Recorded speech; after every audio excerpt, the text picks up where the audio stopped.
arak'izay filazana nataon'ny filohan'ny fiangonana teo dia ho avy tsy ho ela ny fankalazana an'Andriamanitra ny amin'ny jobily izay jobily ndray aman-dreny mpitondra Fitandremana Andovinjo dia ndray aman-dreny Pastora PASSERON sy Ramatoa Vadiny RAZANADRAHASA Louisette dia mitodika aminao ny fiangonana sy mipijery ray aman-dreny mivady dia miara-paly aminao hatrany alavitra any dia mirary ny fahavitanjany somatsara isehon'ny voninahitra Andriamanitra atao hoe anisan'ny vokatra ara-panahy amin'ny fitandremana izay nentinao dia ny fahitana nyreto olona maro tonga amin'ny andro alina eto indrindra ny hira tsy hoe mahafinaritra ihany ny feony fa hira hitaizany Jesosy nyreto tanora reto koa dia mino aho fa te-handreny feonao ny mpijery lavitra rehetra dia mena mpanajana anao ray aman-dreny teny foy izay ambaranao.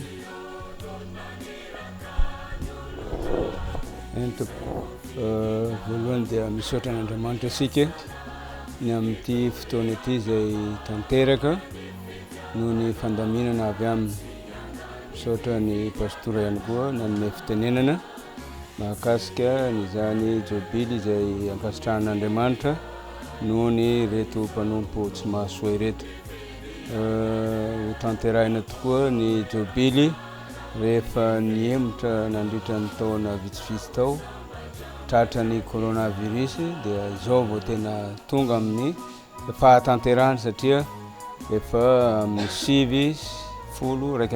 Jolay izao no tanterahana ao Tsaramandroso izany jobily izany.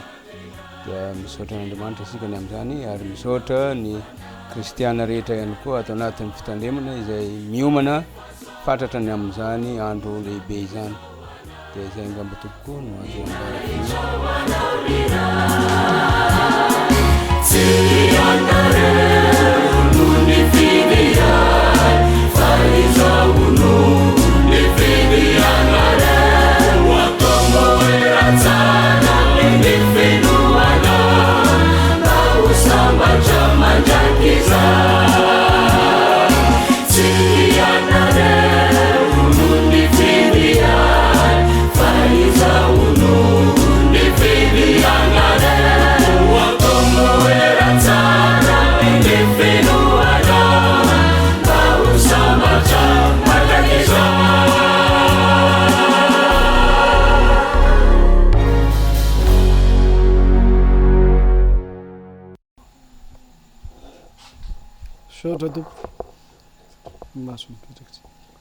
dia androso amin'ny tsodrano sika dia rehefa vita ny tsodrano dia ny katy indray ny mireto